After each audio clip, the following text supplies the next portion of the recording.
আসসালামু আলাইকুম। আমি মোহাম্মদ জাকির ইসলাম। ওয়েস্টার্ন মিথোলজি চ্যানেলটিতে আপনাদেরকে স্বাগত জানাচ্ছি। আজকে আমরা জানবো রোমান দেবতাবৃন্দ সম্পর্কে।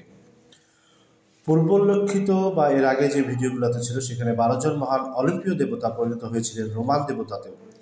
রোমের উপর গ্রিক শিল্পকলা ও সাহিত্যের এতটাই প্রভাব ছিল যে রোমান দেবদেবীগণও অনুরূপ গ্রিক দেবদেবীর সাদৃশ্য দেওয়ার জন্য পাল্টে ফেলা হয়েছিল এবং তাদেরকে একই বলে গণ্য করা হতো। অবশ্য রোমে তাদের বেশিরভাগেরই ছিল রোমান নাম। এগুলো ছিল জুপিটার, জিউস, জুনো, হেরা, নেপচুনকে পোসাইডন, ভেস্টার আরেক নাম ছিল হেস্টিয়া, মার্সের আরেক নাম ছিল অ্যারেস, মিনার্ভার আরেক নাম অ্যাথেনা, ভেনাসের আরেক নাম আফ্রিদিতি, মার্কারির নাম ছিল হারমিস, ডায়ানা হচ্ছে আর্টেমিস, আর ভালকান হচ্ছে মালসিবার বা হেফেস্টাস, সিরিস হচ্ছে দিমিত্রি। দুজন ধরে রাখলেন তাদের গ্রিক নাম অ্যাপোলো এবং প্লুটো। কিন্তু শেষের জনকে কখনোই সম্বোধন করা হয়নি হেডিস, যেমনটা সচরাচর করা হতো গ্রিসে। ব্যাক্কাস, যাকে সম্বোধন করা হয়নি। ডায়োনিসাস ছিলেন সুরা দেবতা এবং তিনি ছিলেন এক ল্যাটিন নামও লিবান।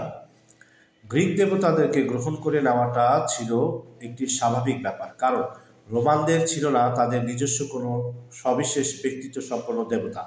তারা ছিল গভীর ধর্মীয় অনুভূতি সম্পন্ন মানুষ, কিন্তু তাদের কল্পনা শক্তি ছিল সামান্যই। তারা কখনোই সৃষ্টি করতে পারত না অলিম্পীয়দেরকে, যাদের প্রত্যেকেরই ছিল নিজস্ব বৈশিষ্ট্যমণ্ডিত উজ্জ্বল ব্যক্তিত্ব।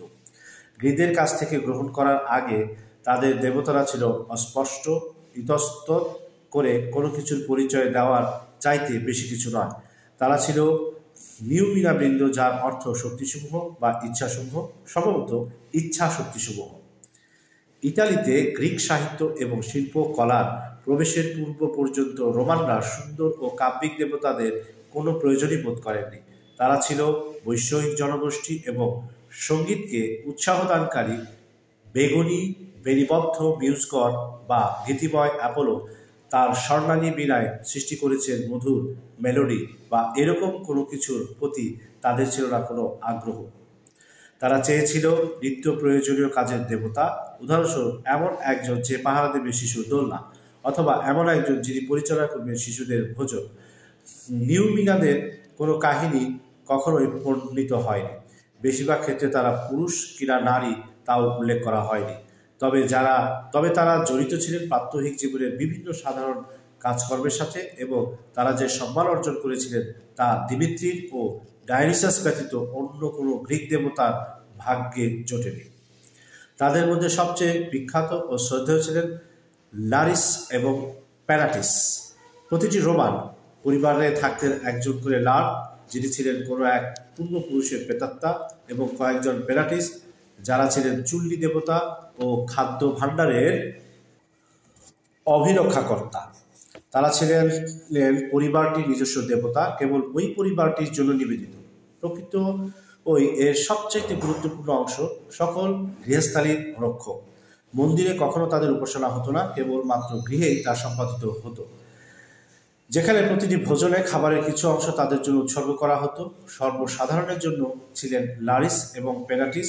তারা নগরীর জন্য তাই করতেন যা অন্যরা করতেন পরিবারের জন্য। গৃহস্থালী জীবনের সাথে জড়িত আরও অনেক নিউমিনাও ছিলেন, যেমন সীমানা রক্ষক, টার্মিনাস উর্বরতার কারণ, প্রিয়াপাস গরুর শক্তি বর্ধনকারী, প্যালিস চাষি ও কাঠুরের সাহায্যকারী, সিলভারাস। একটি দীর্ঘ তালিকা তৈরি করা যায়। কৃষি খামারের জন্য গুরুত্বপূর্ণ প্রতিটি জিনিসই ছিল একজন হিতৈষী শক্তির তত্ত্বাবধানে, কিন্তু কখনোই কোনো সুনির্দিষ্ট অবয়বের ধারণা পাওয়া যায়নি। স্যাটার্ন মূলত ছিলেন একজন নিউমিনা, যিনি ছিলেন বীজ বপনকারী এবং বীজ উভয়েরই রক্ষক। তার স্ত্রী ছিলেন অপস, ছিলেন ফসলের রক্ষাকর্ত্রী। পরবর্তীকালে তাকে গ্রিক দেবতা ক্রনাসের সমতুল্য মনে করা হতো এবং বলা হতো রোমান জিউস, জুপিটারের পিতা। এভাবে তিনি হয়ে উঠলেন এক বিশেষ ব্যক্তিত্ব এবং তার সম্বন্ধে বর্ণিত হলো বেশ কিছু কাহিনী। যখন তিনি রাজত্ব করতেন ইটালিতে, স্বর্ণযুগের স্মরণে প্রত্যেক শীতে আয়োজন করা হতো বিশাল ভোজ উৎসব, স্যাটার্নালিয়া। এ সম্বন্ধে ধারণাটি ছিল এই যে যতদিন চলত এ উৎসব ততদিন সেই স্বর্ণ যুগ নেমে আসতো পৃথিবীতে। তখন বেজে উঠত না কোনো যুদ্ধের দামামা। দাস মালিক এবং কৃতদাস খাবার গ্রহণ করত একই টেবিলে। মৃত্যুদণ্ড হয়ে যেত মুলতবি। এটি ছিল পরস্পরকে উপহার সামগ্রী দেওয়ার এক ঋতু। এটি মানুষের মনে জাগরুক করে রাখত সাম্যের ধারণা। এ ছিল এমন এক সময় যখন সবাই এসে দাঁড়াতো একই সমতলে।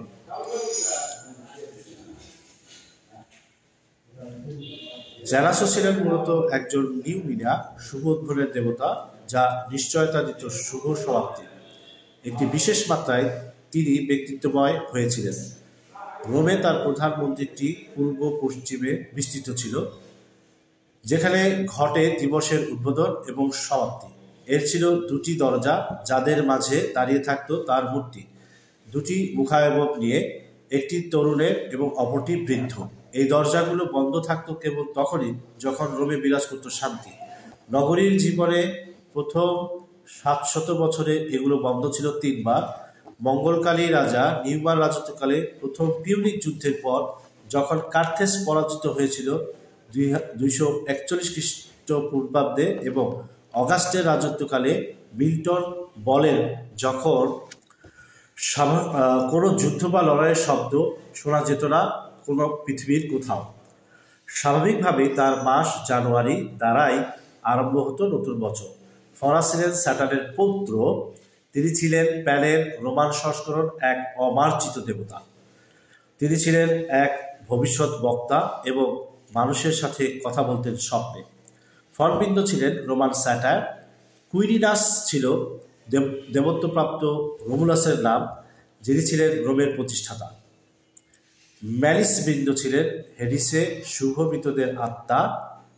কখনো কখনো তাদের দৈব চরিত্র বলে গণ্য করে উপাসনা করা হতো।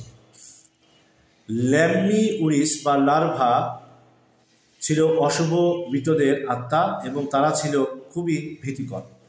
ক্যামিলি শুরু করেছিলেন একজন উপকারী এবং প্রাত্যহিক জীবনের প্রয়োজনীয় এক দেবীরূপে, যিনি তত্ত্বাবধান করতেন ঝর্ণা এবং কূপসমূহের নিরাময় করতেন রোগের এবং করতে পারতেন ভবিষ্যৎবাণী। কিন্তু যখন গ্রিক দেবতারা রোমে এলেন, তখন ক্যামিলিদের গুলিয়ে ফেলা হয় ব্যবহারিক জীবনের অপ্রয়োজনীয় দেবীগণ মিউসগণের সাথে, যারা কেবল মাত্র শিল্পকলা এবং বিজ্ঞান নিয়ে জড়িত ছিলেন। অ্যাগেরিয়া, যিনি শিক্ষা দীক্ষা দিয়েছিলেন রাজা নিউমাকে, তাকে একজন ক্যামিনা বলেই ধরা হয়।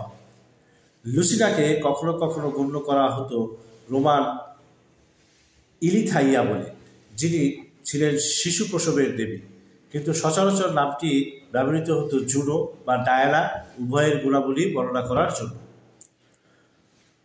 পোমোনা এবং ভোল্টমানাস শুরু করেছিলেন নির্মাণী রূপে, ফল ও ফুলবাগানের রক্ষাকর্ত্রী তারই শক্তিস্বরূপে, কিন্তু পরবর্তীতে তাদের ব্যক্তিরূপ প্রতিষ্ঠা পায় এবং এমন একটি কাহিনী প্রচলিত হয়েছিল যাতে তারা পরস্পরের প্রেমে পড়েছিল। ধন্যবাদ।